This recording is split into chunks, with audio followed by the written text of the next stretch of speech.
खालसा पंथ के प्रकाश दिहाड़े के संबंध में मैं सुलखन सिंह मांगा सराय देशों विदेशों में वसदियाँ सिख संगतां, नानक नाम लेवा संगतां, समुचियां निहंग सिंह जथेबंदियां ते वख-वख सिੱਖੀ नाल जुड़ियां संप्रदावां नूं फतेह अर्ज करदा। वाहिगुरू जी का खालसा, वाहिगुरू जी की फतेह।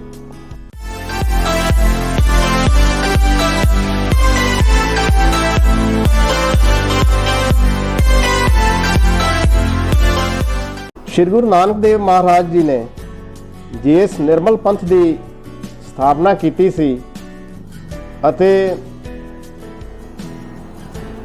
किरत करो, नाम जपो, वंड छको का संदेश समुची लोकाई नूं दिता सी। इसे संबंध विच 10वें पातशाह भारत वर्ष विचों हज़ारों साल की गुलामी नूं खत्म करने वास्ते, मनुवादी परंपरावां दा खात्मा करने लई, इंसानां विच बराबरी अते आपसी भाईचारे नूं मजबूत करने लई, मजलूमां दी रखिया करने लई, जालमां दा नाश करने लई खालसा प्रगट करन दा संकल्प अपने मन विच तैयार करते हैं। समा गुजरदा जांदा रवालसर दे मकान ते 10वें पिता सरबंसदानी श्री गुरु गोबिंद सिंह महाराज संगतां नूं हुक्मनामे भेजदे ने ते उत्थे ही संगतां नूं ये हुक्म करदे आ कि 1699 दे विसाखी वाले दिन खालसा प्रगट किया जाएगा, खालसे पंथ की स्थापना की जाएगी। विसाखी वाले दिन तो पहला ही आनंदपुर साहब विच इकट्ठ होना शुरू हो जाता। हज़ारां की तादाद दे विच संगतां आनंदपुर पहुँचदियां। ये सारा वरतारा सुन के समय दा हाकम अपने एलची, अपने गुप्तचर भी इत्थे भेजदा। गुरु महाराज नाल स्नेह रखण वाले अते वैर रखण वाले जिहड़े पहाड़ी राजे सी जां होर रियासतां दे जुड़े राजे सी, वो भी अपने गुप्तचर, अपने एलची इत्थे भेजदे आ। हज़ारां दा इकट्ठ हुंदा। गुरु महाराज सज्जे दीवान दे विच उठ खड़े हुंदे आ, अपनी तलवार म्यान विचों कढदे आ ते कहंदे आ एक सीस दी आवश्यकता है। कोई सिख उठे ते अपना सीस भेंट करे। समुचे इकट्ठ विच एकदम शांति छा जाती है। सब तो पहलों उठते आ भाई दया राम, जिन्हां दा बाद विच नाम भाई दया सिंह जी आउंदा। सतगुर उन्हां नूं पिछे लै जांदे आ ते उन्हां दा सीस कलम कर दिंदे आ। इस तो बाद फिर एक होर सीस की मंग करते आ। फिर भाई धर्म सिंह वो उठते आ। फिर एक होर सीस की मंग की जाती है। इन्हें नूं संगतां विच बैठे कुछ लोग गुरु माता गुजरी जी को जाके बेनती करते हैं कि सतगुरु जी नूं पता नहीं की हो गया, 2-3 सिख मार चुके आ ते अजे पता नहीं उन्हां दा ये वरतारा कदों तक चलना, सीस की मंग करी जांदे आ। माता जी लगदा सतगुर अपना दिमागी ਤਵਾਜ਼ਨ ਖੋ ਚੁੱਕੇ ਆ। ਤੁਸੀਂ ਮਿਹਰ ਕਰੋ, ਉਹਨਾਂ ਨੂੰ ਰੋਕੋ। ਤੇ ਕਈ ਇਹਦੇ ਵਿੱਚੋਂ ਇਹ ਵੀ ਕਹਿ ਦਿੰਦੇ ਆ ਕਿ ਅਗਲਾ ਗੁਰੂ ਸਾਹਿਬਜ਼ਾਦਿਆਂ ਵਿੱਚੋਂ ਕਿਸੇ ਨੂੰ ਥਾਪ ਦਿਓ। ਪਰ ਗੁਰੂ ਮਾਤਾ ਦੇ ਇਤਿਹਾਸ ਬਾਰੇ ਅਸੀਂ ਜਾਣਦੇ ਨਹੀਂ ਗੇ ਲੱਗਦਾ।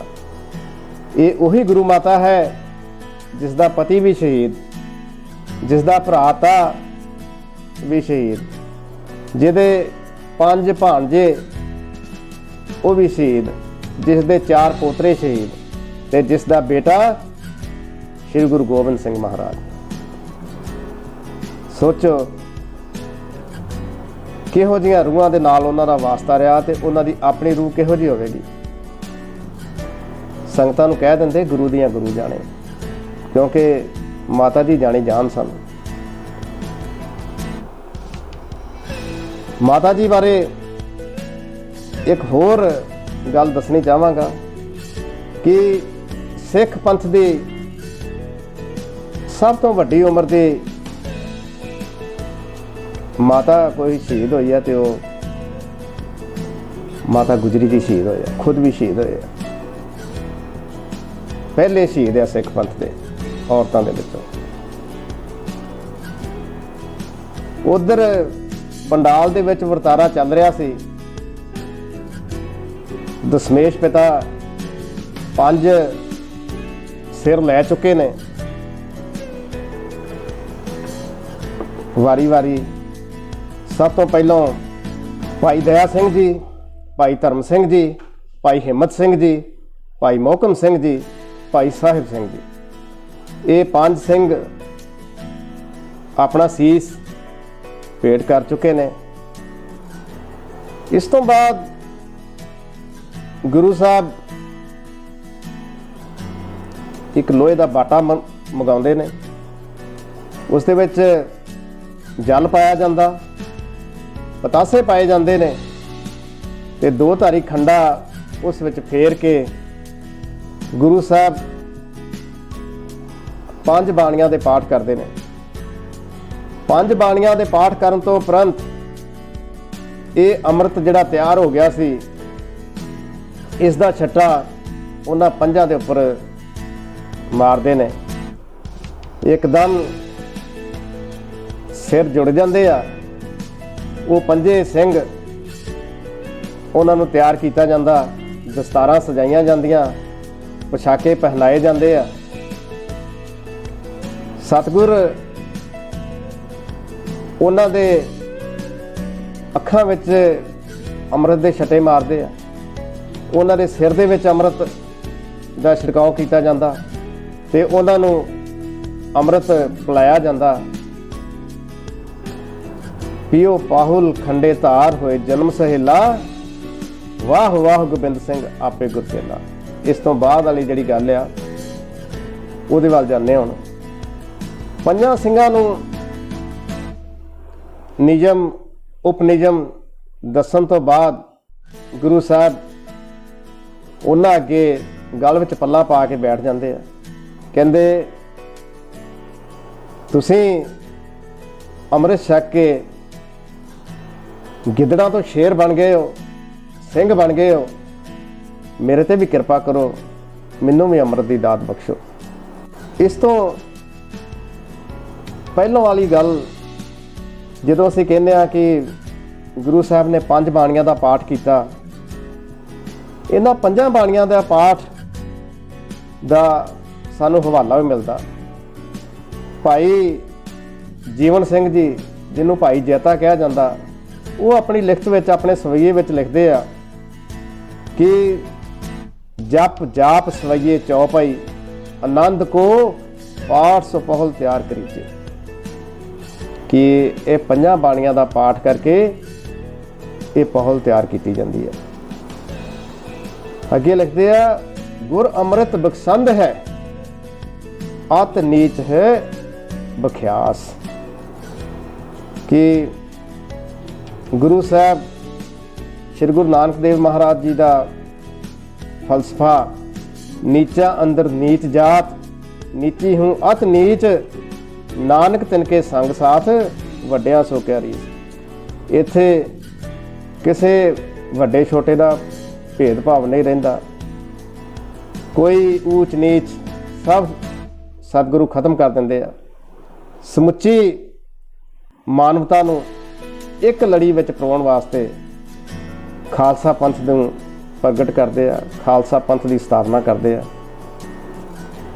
ਕਹਿੰਦੇ ਜਦੋਂ ਗੁਰੂ ਗੋਬਿੰਦ ਸਿੰਘ ਮਹਾਰਾਜ ਨੇ ਵੱਖ-ਵੱਖ ਇਲਾਕਿਆਂ ਵਿੱਚ ਹੁਕਮਨਾਮੇ ਭੇਜੇ ਸਨ ਕਿ ਵਿਸਾਖੀ ਵਾਲੇ ਦਿਨ ਸਾਰੀਆਂ ਸੰਗਤਾਂ ਨੂੰ ਅਨੰਦਪੁਰ ਸੱਦਿਆ ਸੀ ਕਿ ਉਸ ਦਿਨ ਖਾਲਸਾ ਪੰਥ ਦੀ ਸਾਜਨਾ ਕੀਤੀ ਜਾਣੀ ਆ, ਖਾਲਸਾ ਪੰਥ ਨੂੰ ਪ੍ਰਗਟ ਕੀਤਾ ਜਾਣਾ, ਤਾਂ ਸਮੇਂ ਦੇ ਹਾਕਮ ਗੁਰੂ ਸਾਹਿਬ ਨਾਲ ਵੈਰ ਕਰਨ ਵਾਲੇ, ਗੁਰੂ ਸਾਹਿਬ ਨੂੰ ਪਿਆਰ ਕਰਨ ਵਾਲੇ ਵੱਖ-ਵੱਖ ਰਾਜੇ, ਉਹਨਾਂ ਵੀ ਆਪਣੇ ਏਲਚੀ, ਆਪਣੇ ਗੁਪਤਚਰ ਉੱਥੇ ਭੇਜੇ ਸਨ ਕਿ ਗੁਰੂ ਸਾਹਿਬ ਕੀ ਵਰਤਾਰਾ ਕਰਨ ਲੱਗੇ ਆ। ਇਸ ਦੀ ਮੁਕੰਮਲ ਰਿਪੋਰਟ ਜਿਹੜੀ ਆ ਉਹ ਲਿਆ ਕੇ ਤੁਸੀਂ ਦਰਬਾਰ ਵਿੱਚ ਦੇਣੀ ਆ। ਵੱਖ-ਵੱਖ ਰਾਜਾ ਨੇ ਇਹ ਕਿਹਾ ਸੀ। ਕਹਿੰਦੇ ਸਮੇਂ ਦੇ ਹਾਕਮ ਔਰੰਗਜ਼ੇਬ ਦਾ ਇੱਕ ਏਲਚੀ ਅਬੁਲ ਦੁਰਾਨੀ ਉਹਦਾ ਨਾਮ ਆ, ਉਹ ਵੀ ਇਹ ਸਾਰਾ ਵਰਤਾਰਾ ਵੇਖ ਰਿਹਾ ਸੀ। ਜਦੋਂ ਉਹਨੇ ਵੇਖਿਆ ਕਿ ਗੁਰੂ ਸਾਹਿਬ ਨੇ 5 ਸੀਸ ਮੰਗੇ ਨੇ ਤੇ ਬਾਅਦ ਵਿੱਚ ਉਹਨਾਂ 5 ਨੂੰ ਅੰਮ੍ਰਿਤ ਛਕਾ ਕੇ ਉਹਨਾਂ ਨੂੰ ਖਾਲਸਾ ਪੰਥ ਦੀ ਸਾਜਨਾ ਕਰਤੀ ਆ, ਖਾਲਸਾ ਪ੍ਰਗਟ ਕਰਤਾ, ਉਹ ਇਸ ਗੱਲ ਤੋਂ ਬੜਾ ਪ੍ਰਭਾਵਿਤ ਹੁੰਦਾ।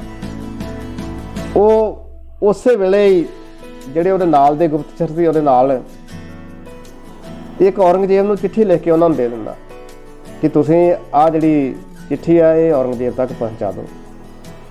ਉਹ ਔਰੰਗਜ਼ੇਬ ਨੂੰ ਚਿੱਠੀ 'ਚ ਲਿਖਦਾ ਕਿ ਕਈ ਵਾਰ ਅਸੀਂ ਦਰਬਾਰ ਵਿੱਚ ਲੱਗੇ ਵਿਚਾਰਾਂ ਕੀਤੀਆਂ ਸਨ ਕਿ ਗੁਰੂ ਗੋਬਿੰਦ ਸਿੰਘ ਜਿਹੜਾ ਕੌਣ ਹੈ, ਤੇ ਵਿੱਚ ਕਈ ਜੋ ਸਿਆਣੇ ਬੰਦੇ ਸਨ ਉਹ ਕਹਿੰਦੇ ਸਨ ਕਿ ਇਹ ਗੁਰੂ ਗੋਬਿੰਦ ਸਿੰਘ ਖੁਦਾ ਦਾ ਬੰਦਾ। ਉਹ ਆਪਣੀ ਚਿੱਠੀ 'ਚ ਲਿਖਦਾ, ਨਹੀਂ ਬਾਦਸ਼ਾਹ, ਇਹ ਖੁਦਾ ਦਾ ਬੰਦਾ ਨਹੀਂ, ਇਹ ਖੁਦ ਖੁਦਾ ਹੈ, ਸਾਖਸ਼ਾਤ ਖੁਦਾ ਹੈ, ਖੁਦਾ ਰੂਪ ਹੈ। ਖੁਦਾ ਦੇ ਬੰਦੇ ਦੇ ਨਾਲ ਵੀ ਜੇ ਅਸੀਂ ਸੋਚੀਏ ਵੀ ਉਹਦਾ ਮਾੜਾ ਕਰਨਾ ਤੇ ਉਹ ਨਹੀਂ ਕਰ ਸਕਦੇ, ਤੇ ਇਹ ਤੇ ਖੁਦ ਖੁਦਾ ਹੈ। ਉਹਨਾਂ ਨੂੰ ਇਹ ਦੱਸ ਦਿੰਦੇ ਆ ਕਿ ਇਹਨਾਂ ਦੇ ਨਾਲ ਵੈਰ ਭਾਵ ਨਾ ਰੱਖਿਓ। ਕਹਿੰਦੇ ਆਪ ਇਹ ਅਬੁਲ ਦੁਰਾਨੀ ਉਸੇ ਦਿਨ ਹੀ ਅੰਮ੍ਰਿਤ ਛਕ ਕੇ ਅਜਮੇਰ ਸਿੰਘ ਬਣ ਜਾਂਦਾ। ਇੱਥੇ ਭਾਈ ਨੰਦ ਲਾਲ ਦਾ ਜ਼ਿਕਰ ਕਰਨਾ ਵੀ ਜ਼ਰੂਰੀ ਹੈ। ਭਾਈ ਨੰਦ ਲਾਲ ਜੋ ਕਿ ਕੱਟੜ ਸਨਾਤਨੀ ਸੀ, ਉਹ ਵੀ ਗੁਰੂ ਘਰ ਦਾ ਇਹ ਵਰਤਾਰਾ ਵੇਖ ਕੇ ਹਮੇਸ਼ਾ ਲਈ ਗੁਰੂ ਘਰ ਦਾ ਮਰੀਦ ਹੋ ਜਾਂਦਾ। 5 ਸੀਸ ਭੇਟ ਕੀਤੇ ਗਏ। ਕਈ ਲੋਕ ਇਸ ਬਾਰੇ ਵੀ ਕਨਫਿਊਜ਼ਨ ਹੈ ਕਈਆਂ ਨੂੰ, ਜਾਂ ਕਈ ਸਮਝਦੇ ਆ ਵੀ ਕਿਸ ਤਰ੍ਹਾਂ ਕੱਟ ਦਿੱਤੇ ਹੋਣਗੇ, ਫਿਰ ਕਿਸ ਤਰ੍ਹਾਂ ਜੁੜ ਗਏ। ਤੇ ਇੱਥੇ ਗੁਰੂ ਗ੍ਰੰਥ ਸਾਹਿਬ ਜੀ ਫਰਮਾਉਂਦੇ ਨੇ, ਮਿਰਤਕ ਕੋ ਪਾਇਓ ਤਨ ਸਾਸਾ, ਮਿਸ਼ਰਤ ਆਨ ਮਿਲਾਇਆ, ਕਿ ਗੁਰੂ ਸਮਰੱਥ ਆ ਤੇ ਉਹ ਮਿਰਤਕਾਂ ਦੇ ਵਿੱਚ ਸਵਾਸ ਪਾ ਸਕਦੇ ਨੇ। ਅੱਗੇ ਕਹਿੰਦੇ, ਮਿਰਤਕ ਕੋ ਜੀਵਨ ਹਾਰ ਪ੍ਰਭ ਭਾਵੇ ਬਿਨ ਸਾਸ ਦੇ ਰੱਖ, ਬਿਨਾਂ ਸਵਾਸਾਂ ਦੇ ਵੀ ਗੁਰੂ ਰੱਖ ਸਕਦਾ ਵਾ, ਗੁਰੂ ਸਮਰੱਥ ਹੈ।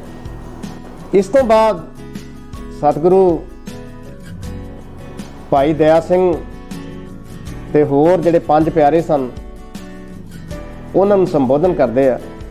ਉਹਨਾਂ ਦੇ ਅੱਗੇ ਗਲ ਵਿੱਚ ਪੱਲਾ ਪਾ ਕੇ ਬੈਠ ਜਾਂਦੇ ਆ ਤੇ ਬੇਨਤੀ ਕਰਦੇ ਆ, ਜਾਚਕ ਹੋ ਕੇ, ਗੁਰੂ ਹੋ ਕੇ ਨਹੀਂ, ਜਾਚਕ ਹੋ ਕੇ, ਕਿ ਤੁਸੀਂ 5 ਅੰਮ੍ਰਿਤ ਛਕ ਕੇ ਸਿੰਘ ਬਣ ਗਏ ਜੋ, ਹੁਣ ਮੇਰੇ ਤੇ ਵੀ ਕਿਰਪਾ ਕਰੋ, ਮੈਨੂੰ ਵੀ ਇਸ ਅੰਮ੍ਰਿਤ ਦੀ ਦਾਤ ਬਖਸ਼ੋ। ਕਹਿੰਦੇ ਮੈਂ ਦਇਆ ਰਾਮ ਨੂੰ ਦਇਆ ਸਿੰਘ ਤਾਂ ਬਣਾ ਸਕਦਾ, ਭਾਈ ਧਰਮ ਸਿੰਘ ਬਣਾ ਸਕਦਾ, ਪਰ ਮੇਰੇ ਤੇ ਖੁਦ ਚ ਇੰਨੀ ਸ਼ਕਤੀ ਨਹੀਂ ਕਿ ਮੈਂ ਗੋਬਿੰਦ ਰਾਏ ਤੋਂ ਗੋਬਿੰਦ ਸਿੰਘ ਬਣ ਜਾਵਾਂ। ਇਸ ਲਈ ਕਿਰਪਾ ਕਰੋ ਤੇ ਮੈਨੂੰ ਵੀ ਖੰਡੇ ਬਾਟੇ ਦੇ ਅੰਮ੍ਰਿਤ ਦੀ ਦਾਤ ਬਖਸ਼ੋ। ਇਸ ਬਾਰੇ ਕਿਸੇ ਕਵੀ ਨੇ ਇਸ ਤਰ੍ਹਾਂ ਲਿਖਿਆ ਹੈ, ਦਾਤੇ ਤੋਂ ਜਾਚਕ ਬਣ ਕੇ ਗੁਰੂ ਸਾਹਿਬ ਇਹਨਾਂ ਪੰਜਾਂ ਅੱਗੇ ਬੇਨਤੀ ਕਰਦੇ ਆ। ਮੋਹੇ ਬੇਨਤੀ ਪਾਂਚਨ ਆਗੇ, ਹਮ ਸੇਵਕ ਤੁਮ ਸਤਗੁਰ ਲਾਗੇ। ਜਿਵ ਤੁਮ ਸਿਆਰ ਸੇ ਸਿੰਘ ਭਏ ਹੈ। ਸਿਆਰ ਇੱਥੇ ਗਿੱਦੜਾਂ ਨੂੰ ਕਿਹਾ ਜਾਂਦਾ ਤੇ ਸਿੰਘ ਸ਼ੇਰ ਨੂੰ ਕਿਹਾ ਗਿਆ। ਜਿਵ तुम सियार से सिंह भये हैं, अमृत छक के तैयार हुए हैं, तिन मम दास पे कृपा कीजे, खैर पाहुल की दास को दीजे। गोविंद राय से सिंह सजाओ, बिछड़े हुए को नाल मिलाओ। कहते ये गल सुन के भाई दया सिंह ਉਹਦੇ ਮੂੰਹ ਇਹ ਬਚਨ ਨਿਕਲ ਗਿਆ, ਸਿੰਘ बनना कठिन है, हम सिंह बने ਸੀਸ अपना कटाए के। ਇੱਥੇ ਕਹਿੰਦੇ ਆ ਨਾ ਲੋਕ ਕਿ ਸੀਸ ਕੱਟੇ ਨਹੀਂ ਗਏ, ਭਾਈ ਦਇਆ ਸਿੰਘ ਖੁਦ ਕਹਿ ਰਹੇ ਆ, ਸਿੰਘ बनना कठिन है, हम सिंह बने ਸੀਸ अपना कटाए के। ਸੀਸ की है फीस, हुई सिंगन की रीस पाछे, आओ इस गली शीस तली पे टिकाए के। पाछे तुम पाहुल दिया, पहले तुम शीस लिया, हम पाहुल देंगे तो क्या दोगे गिनाए के। भाई दया सिंह कहते सतगुरु तुसा तो इस मार्ग के पंध ही बनने लई फीस ही बड़ी अजीब रखी आ, जेड़ा शीस भेंट करे वही इस मार्ग का पंध ही बन सकता। ਅਸੀਂ ਸਾਰਿਆਂ ਨੇ ਵਾਰੀ-ਵਾਰੀ ਸੀਸ ਦਿੱਤੇ, ਤੁਸੀਂ ਦੱਸੋ ਤੁਸੀਂ ਕੀ ਦਿੰਦੇ ਹੋ। ਧੰਨ ਗੁਰੂ ਗੋਬਿੰਦ ਸਿੰਘ ਮਹਾਰਾਜ ਭਾਈ ਦਇਆ ਸਿੰਘ ਦੀ ਗੱਲ ਸੁਣ ਕੇ ਕਹਿੰਦੇ, ਜਿਸ ਤਰ੍ਹਾਂ ਤੁਸੀਂ ਆਪਣੇ ਸੀਸ ਭੇਟ ਕੀਤੇ ਆ, ਮੇਰਾ ਸੀਸ ਵੀ ਗੁਰੂ ਚਰਨਾਂ ਵਿੱਚ ਹਾਜ਼ਰ ਹੈ, ਮੇਰਾ ਸੀਸ ਵੀ ਖਾਲਸਾ ਪੰਥ ਲਈ ਹਾਜ਼ਰ ਹੈ, ਮੈਨੂੰ ਖੰਡੇ ਦੀ ਪਾਹੁਲ ਜ਼ਰੂਰ ਬਖਸ਼ੋ। ਭਾਈ ਦਇਆ ਸਿੰਘ ਦੇ ਮੂੰਹ ਚੋਂ ਫਿਰ ਇਹ ਬਚਨ ਨਿਕਲ ਗਿਆ, ਇੱਕ ਸਿੱਖ ਵੀ ਇੱਕ ਹੀ ਸਿਰ ਭੇਟ ਕਰੇ ਤੇ ਗੁਰੂ ਵੀ ਇੱਕੋ ਹੀ ਸੀਸ ਭੇਟ ਕਰੇ, ਫਰਕ ਤਾਂ ਕੁਛ ਨਾ ਹੋਇਆ। ਆਪ ਜੀ ਨੂੰ ਤਾਂ ਕੁਛ ਵੱਧ ਦੇਣਾ ਚਾਹੀਦਾ। ਕਹਿੰਦੇ ਇੰਨੇ ਸੁਣਦਿਆਂ ਹੀ ਗੁਰੂ ਗੋਬਿੰਦ ਸਿੰਘ ਮਹਾਰਾਜ ਜੀ ਦੇ ਨੈਣ ਜੁੜ ਗਏ ਆ। ਉਹ ਭਾਈ ਸਾਹਿਬ ਨੂੰ ਸੰਬੋਧਨ ਕਰਨ ਲੱਗੇ ਆ। ਕਹਿੰਦੇ ਭਾਈ ਸਾਹਿਬ ਇੱਕ ਸੀਸ ਤਾਂ ਮੈਂ ਭੇਟ ਕਰ ਚੁੱਕਿਆ ਹਾਂ 9 ਸਾਲ ਦੀ ਉਮਰ ਦੇ ਵਿੱਚ ਪਿਤਾ ਸ਼੍ਰੀ ਗੁਰੂ ਤੇਗ ਬਹਾਦਰ ਮਹਾਰਾਜ ਜੀ ਦਾ। ਅੱਗੋਂ ਆਉਣ ਵਾਲੇ ਸਮੇਂ ਵਿੱਚ ਜਿਵੇਂ ਜਿਵੇਂ ਲੋੜ ਪਵੇਗੀ ਧਰਮ ਨੂੰ, ਦੇਸ਼ ਨੂੰ, ਦੇਸ਼ ਦੀ ਸੰਸਕ੍ਰਿਤੀ ਨੂੰ, ਇਨਸਾਨੀਅਤ ਨੂੰ ਬਚਾਉਣ ਵਾਸਤੇ ਮੈਂ ਸਮੁੱਚੇ ਸਰਬੰਸ ਦੇ ਸੀਸ ਵੀ ਭੇਟ ਕਰਨ ਤੋਂ ਗੁਰੇਜ਼ ਨਹੀਂ ਕਰਾਂਗਾ।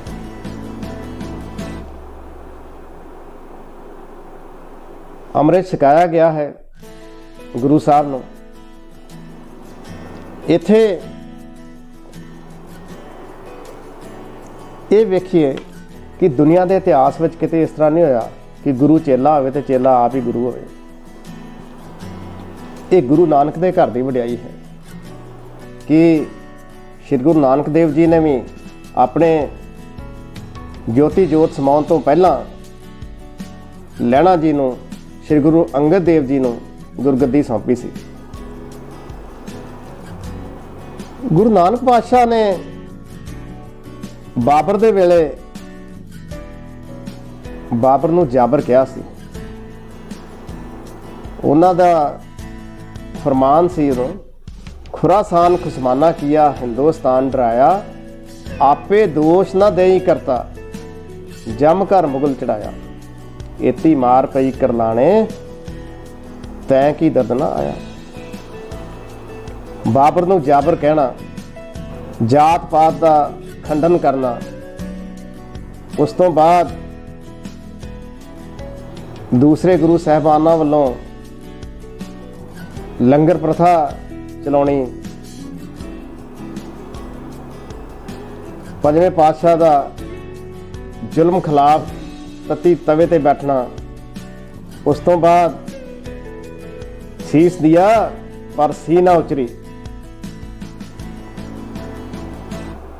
कश्मीरी पंडितां दे धर्म नूं बचाउण वास्ते, उन्हां दी संस्कृति नूं बचाउण वास्ते, उन्हां दे तिलक जंजू नूं बचाउण वास्ते अपनी शहादत देनी। इस तो बाद गुरु साहब वालों खालसा पंथ नूं प्रगट करना। इत्थे मैं बार बार प्रगट करना कह रहा हाँ। कहते ਜਦੋਂ श्री गुरु नानक देव जी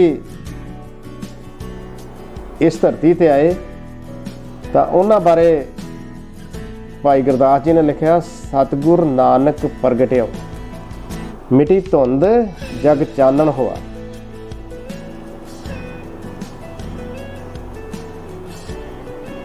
जिहड़ी जोत हुंदी है ये प्रगट हुंदी है। इस जोत नूं कदी भी ये जोत मरदी नहीं, इनू नष्ट नहीं किया जा सकता। तां प्रगट शब्द लिखो। खालसा जदों प्रगट किया गया है तो खालसे विच सतगुर ने अजिहे रूहानी गुण भर दिते कि इस खालसे नूं खत्म नहीं किया जा सकता। सतगुरु गुरु गोबिंद सिंह जी महाराज बारे एक मुस्लिम कवि अल्लाह यार खान जोगी वो लिखता है कि गुरु साहब के रुतबे बारे पहलों लिखता कि इस लुकाई ते, इस धरती ते गुरु साहब की बराबरी करने वाला कोई पैगंबर, कोई देवता, कोई रहबर, कोई पीर, कोई अवतार इस रूहे जमी ने पैदा ही नहीं किया। फिर अगे लिखता कि मैं उन्होंने अपनी कलम ते बड़ा मान है, पर जदों गुरु गोबिंद सिंह बारे लिख रहा होंदा तो वह हथ खड़े कर जाता। कहता जी इन्हां दी तारीफ मैं लिख नहीं सकता, मेरी कलम लिख ही नहीं सकती गुरु साहब दे बारे, उन्हां दी सिफत बारे मैं मजबूर हाँ, मेरी कलम नहीं लिख सकती। फिर गुरु साहब की तारीफ करता आया वो लिखदा, करतार की सौगंध है नानक की कसम है, जितनी भी हो तारीफें वो गोविंद की कम है। हर जंद मेरे हाथ में पुरजोर कलम है, सतगुरु के लिखूं वसब कहाँ ताबे रकम है। एक आंख से क्या बुलबुला कुल बहर को देखे, साहिल को मंझधार को या लहर को देखे। सतगुरु गुरु गोबिंद सिंह जी बारे जो अल्लाह यार खान जोगी ने लिखा, इस तो ये क्लीयर है सतगुरु सर्वव्यापी सन। खालसे नूं प्रगट करते सतगुरु एक पासे ते असीं आम गुरु देखते हैं कि वो पदार्थ माया आदि मंग करते हैं, पर इत्थे सतगुरु पदार्थ ते माया नहीं मंगते, वो सीस की मंग करते। कई भेखधारी नकल करते आ कि असी भी अमृत तैयार कर लिया, पर जिहड़ा अमृत गुरु महाराज ने तैयार किया सी ते खालसा प्रगट किया सी, उस खालसे विच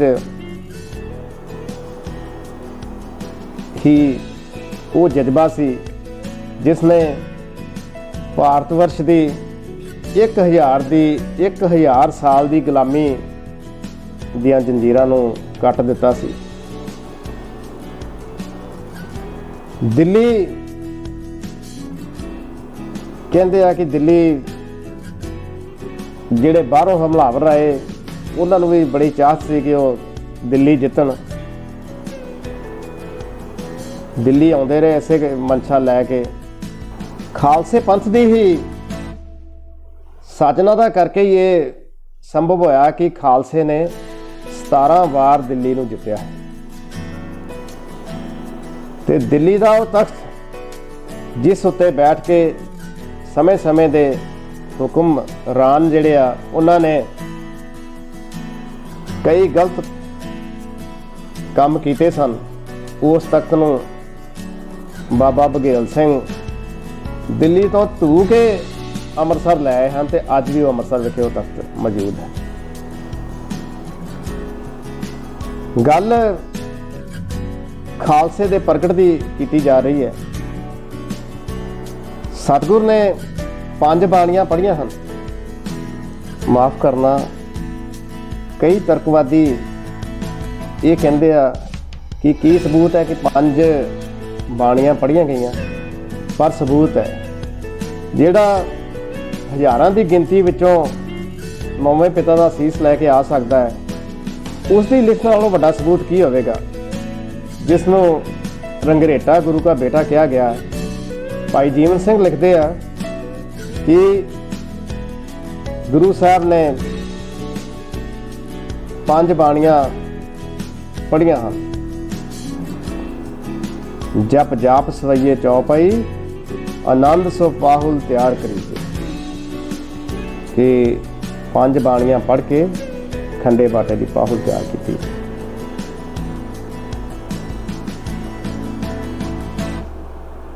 इस तो बाद कई तर्कवादी ये भी कहते हैं कि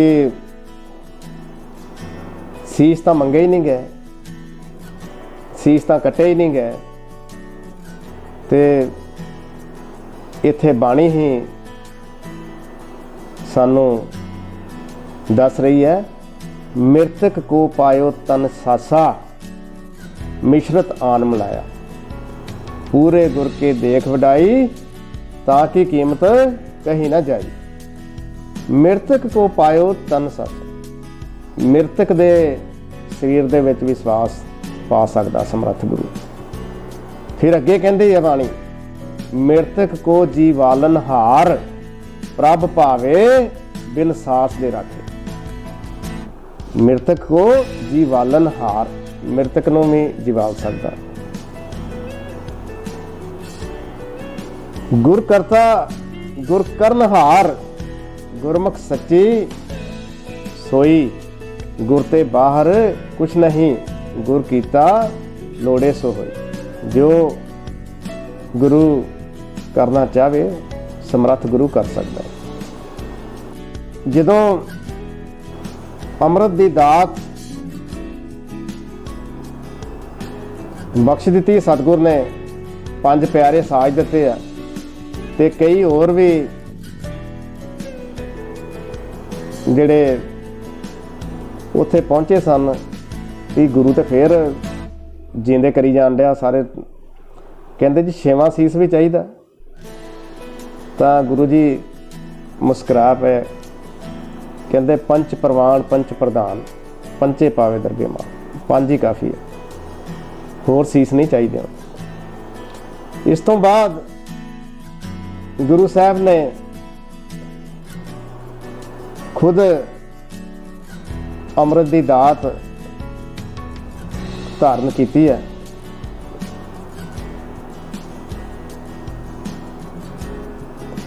इस इकट्ठ के विच कोई 80-90 हज़ार के करीब लोग इकट्ठे हुए सन। कहते आ पहले दिन विसाखी वाले दिन खालसा के प्रगट दिवस के मौके पर 20,000 तो वध लोगों ने अमृत छकिया। ये 20,000 वो सन जेड़े मुकम्मल गुरु साहब अगे इन्होंने अपना समर्पण किया सी अते पुरानियां मनुवादी परंपरावां नूं तहस नहस कर दिता सी। एके दे सूत्र विच सारे परोए गए सन, गिद्रों शेर बना दिते गए सन।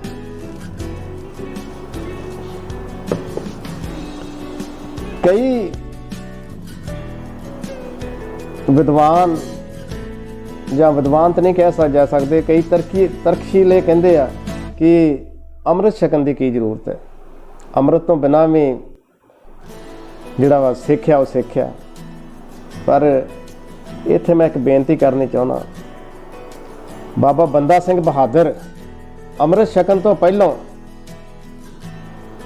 ਮਾਧੋ ਦਾਸ ਜਾਂ ਲਛਮਣ ਦਾਸ ਵੀ ਉਹਨਾਂ ਦਾ ਨਾਂ ਕਰਕੇ ਆਉਂਦਾ ਸੀ, ਉਹ ਮੁਗਲ ਹਕੂਮਤ ਤੋਂ ਡਰਦੇ ਇੱਕ ਆਸ਼ਰਮ ਵਿੱਚ ਲੁਕੇ ਬੈਠੇ ਸਨ। ਪਰ ਜਦੋਂ ਗੁਰੂ ਸਾਹਿਬ ਉਹਨਾਂ ਨੂੰ ਮਿਲੇ ਆ, ਉਹਨਾਂ ਨੂੰ ਖੰਡੇ ਬਾਟੇ ਦੀ ਪਹੁਲ ਛਕਾਈ ਆ, ਉਹਨਾਂ ਨੂੰ ਖਾਲਸਾ ਪੰਥ ਵਿੱਚ ਸ਼ਾਮਲ ਕੀਤਾ, ਉਹ ਅੰਮ੍ਰਿਤਧਾਰੀ ਹੋਏ ਆ।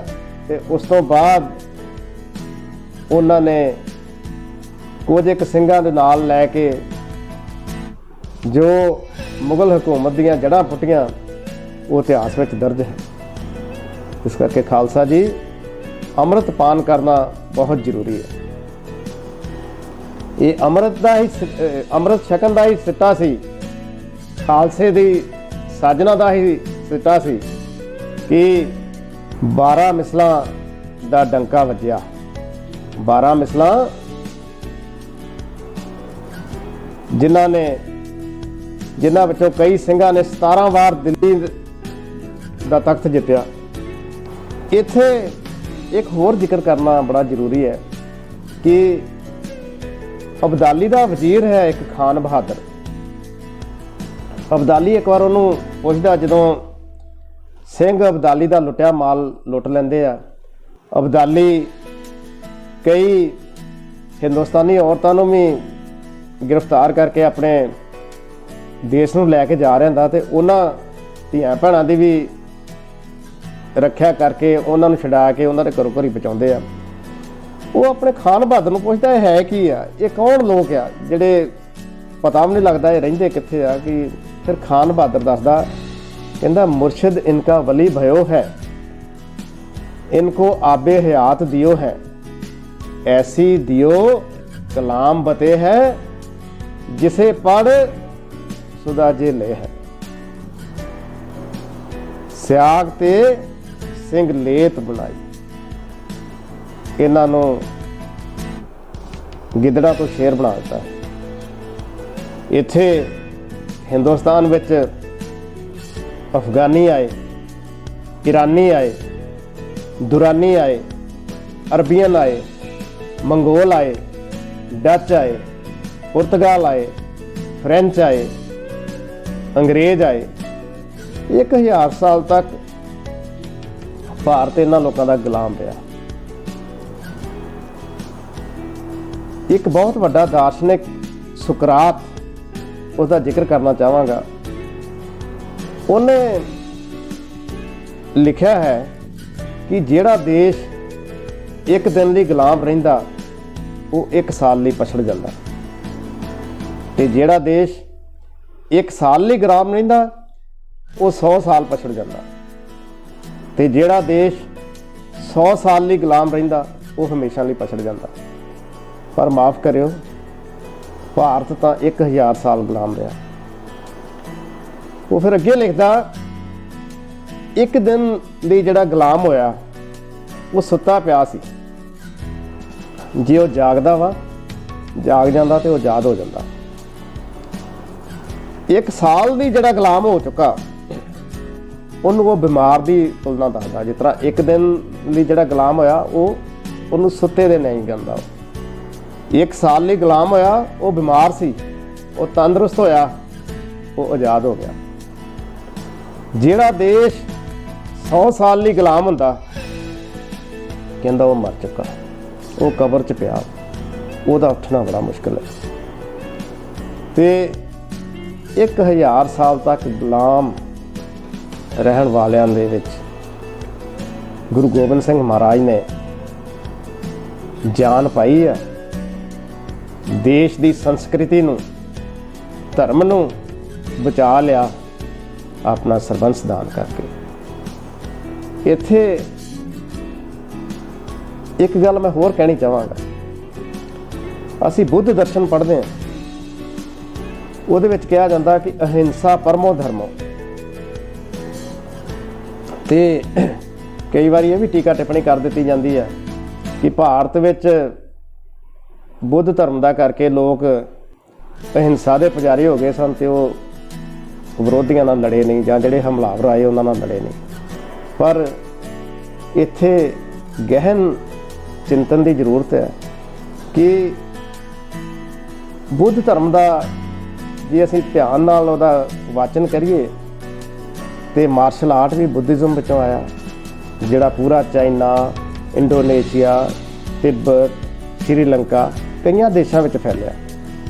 ਤੇ ਜਿਹੜੇ ਲੋਕ ਮਾਰਸ਼ਲ ਆਰਟ ਜਾਣਦੇ ਸਨ ਉਹ ਲੋਕ ਲੜੇ ਨਾ ਹੋਣ, ਇਸ ਤਰ੍ਹਾਂ ਤੇ ਹੋ ਨਹੀਂ ਸਕਦਾ। ਇਹਦੇ ਬਾਰੇ ਵੀ ਚਿੰਤਨ ਕਰਨਾ ਚਾਹੀਦਾ ਕਿ ਕਾਰਨ ਕੀ ਸੀ। ਵੈਸੇ ਕਈ ਇਤਿਹਾਸਕਾਰ ਇਹ ਵੀ ਕਹਿੰਦੇ ਆ ਕਿ ਭਾਰਤ ਵਿੱਚ ਜਾਂ ਭਾਰਤ ਨੂੰ ਗੁਲਾਮ ਰਹਿਣ ਦਾ ਕਾਰਨ ਸੀ ਮਨੂ ਸਮ੍ਰਿਤੀ ਤਹਿਤ ਵਰਨ ਵੰਡ ਵਿਵਸਥਾ ਜਿਹੜੀ ਸੀ। ਬ੍ਰਾਹਮਣ, ਖੱਤਰੀ, ਵੈਸ਼ ਤੇ ਸ਼ੂਦਰ ਵਿੱਚ ਵੰਡ ਦਿੱਤਾ ਸੀ। ਸਾਰੇ ਇਕੱਠੇ ਹੋ ਕੇ ਲੜੇ ਹੀ ਨਹੀਂ, ਜਿਸ ਕਰਕੇ ਭਾਰਤ ਜਿਹੜਾ ਵਾ ਉਹ ਇੰਨੇ ਦੇਰ ਲਈ ਗੁਲਾਮ ਰਿਹਾ।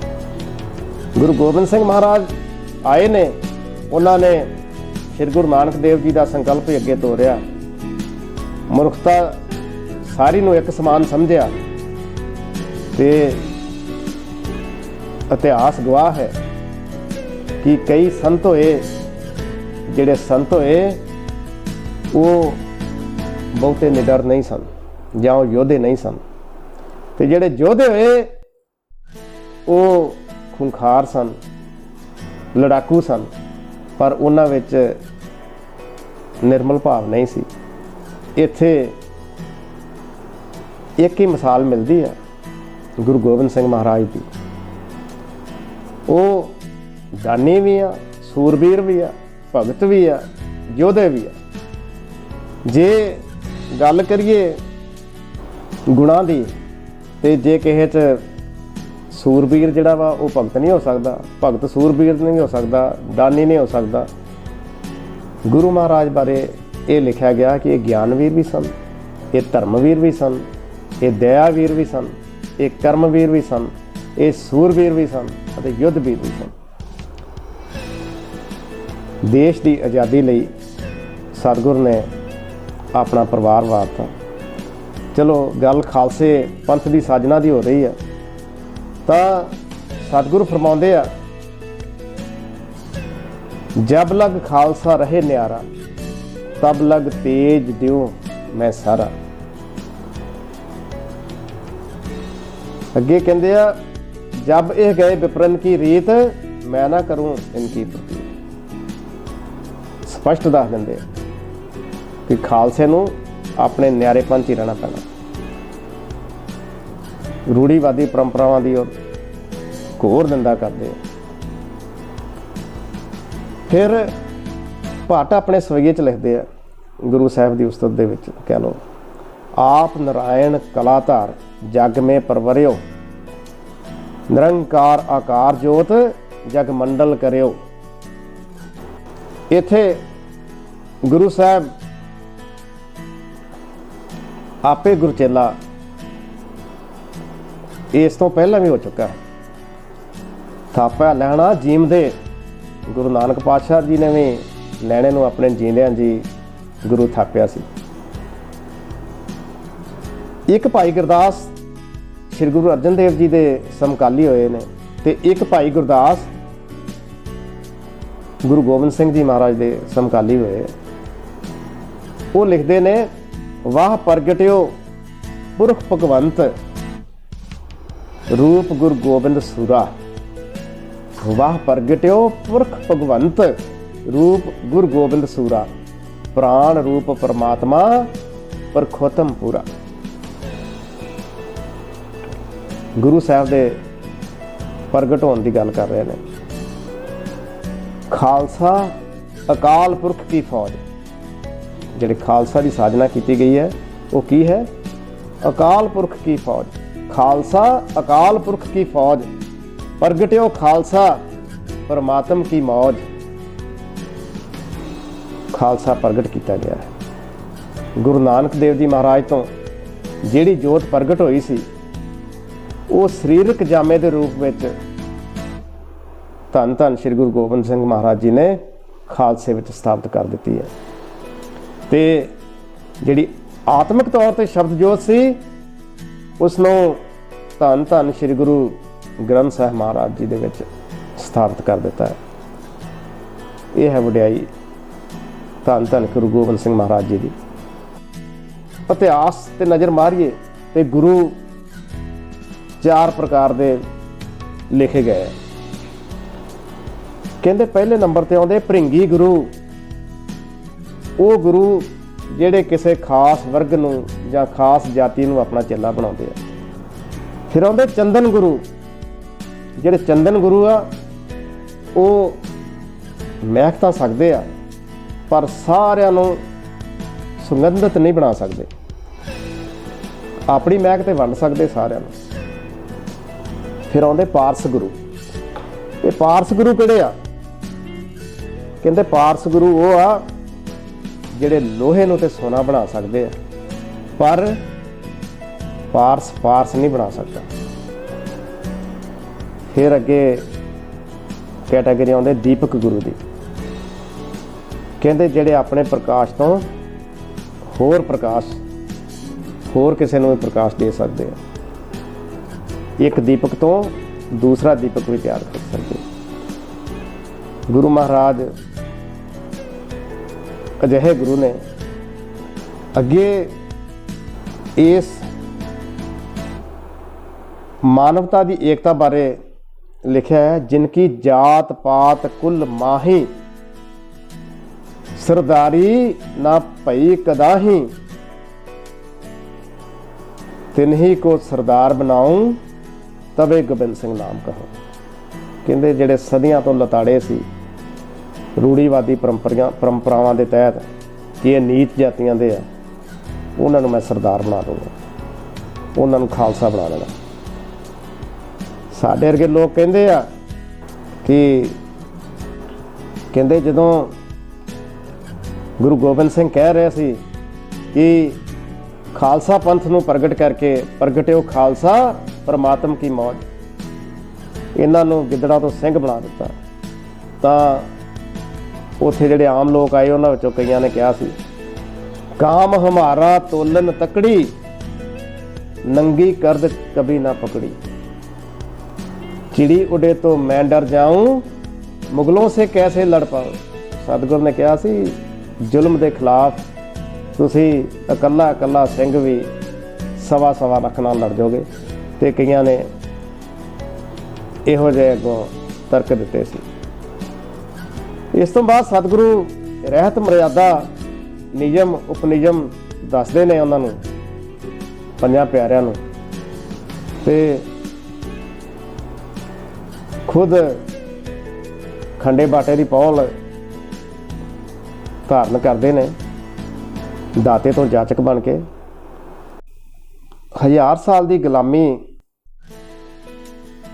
ਕੱਟਣ ਲਈ ਗੁਰੂ ਨਾਨਕ ਸਾਹਿਬ ਤੋਂ ਜਿਹੜੀ ਪਰੰਪਰਾ ਸ਼ੁਰੂ ਹੋਈ ਸੀ, ਦਸ਼ਮੇਸ਼ ਪਿਤਾ ਜੀ ਨੇ ਇਹੀ ਪਰੰਪਰਾ ਨੂੰ ਅੱਗੇ ਤੋਰਦੇ ਹੋਇਆ 1.25 ਲੱਖ ਸੇ ਏਕ ਲੜਾਊਂ ਤਬੇ ਗੋਬਿੰਦ ਸਿੰਘ ਨਾਮ ਕਹਾਂ। ਕਵੀ ਸੰਤੋਖ ਸਿੰਘ ਇੱਥੇ ਇੱਕ ਗੱਲ ਕਰਦੇ ਆ, ਛਾਏ ਜਾਤੀ ਏਕਤਾ ਅਨੇਕਤਾ ਭੁਲਾਏ ਜਾਤੀ, ਕਿ ਜਾਤੀ ਭੇਦ ਖਤਮ ਕਰ ਦਿੱਤੇ ਆ ਗੁਰੂ ਸਾਹਿਬ ਨੇ। ਭੱਟ ਆਪਣੇ ਸਵਈਏ ਵਿੱਚ ਕਹਿੰਦੇ ਆ ਆਪ ਨਾਰਾਇਣ ਕਲਾ ਧਾਰ ਜਗ ਮੇ ਪਰਵਰਿਓ ਨਿਰੰਕਾਰ ਆਕਾਰ ਜੋਤ ਜਗ ਮੰਡਲ ਕਰਿਓ। ਖਾਲਸਾ ਅਕਾਲ ਪੁਰਖ ਕੀ ਫੌਜ ਪ੍ਰਗਟਿਓ ਖਾਲਸਾ ਪਰਮਾਤਮ ਕੀ ਮੌਜ। ਇਸ ਤਰ੍ਹਾਂ ਵਿਸਾਖੀ ਵਾਲੇ ਦਿਨ 1699 ਈਸਵੀ ਨੂੰ ਗੁਰੂ ਗੋਬਿੰਦ ਸਿੰਘ ਮਹਾਰਾਜ ਜੀ ਨੇ ਖਾਲਸਾ ਪ੍ਰਗਟ ਕੀਤਾ। ਅੱਜ ਅਸੀਂ ਦੇਖਦੇ ਹਾਂ ਕਿ ਭਾਵੇਂ ਉਹ ਸਿੱਖ ਆ ਆਪਣੇ ਨਾਂ ਦੇ ਨਾਲ ਸਿੰਘ ਲਗਾਉਂਦੇ ਆ, ਅਕਾਲ ਤਖਤ ਸਾਹਿਬ ਤੋਂ ਵੀ ਹੁਕਮਨਾਮੇ ਜਾਰੀ ਹੋ ਚੁੱਕੇ ਨੇ ਕਿ ਜਦੋਂ ਸਿੰਘ ਲਾ ਲਿਆ ਤੇ ਸਿੰਘ ਦੇ ਅੱਗੇ ਕੋਈ ਜਾਤ ਗੋਤਰ ਕੁਛ ਨਹੀਂ ਲਗਾਉਣਾ। ਪਰ ਫਿਰ ਵੀ ਅੱਜ ਸਥਿਤੀ ਇਹੋ ਜਿਹੀ ਹੋ ਗਈ ਆ ਕਿ ਕਈ ਲੋਕ ਸਿੰਘ ਨਹੀਂ ਲਾਉਂਦੇ, ਆਪਣੇ ਨਾਂ ਦੇ ਨਾਲ ਆਪਣਾ ਜਾਤੀ ਗੋਤਰ ਇਹ ਚੀਜ਼ਾਂ ਲਗਾਉਣੀਆਂ ਸ਼ੁਰੂ ਕਰ ਦਿੱਤੀਆਂ।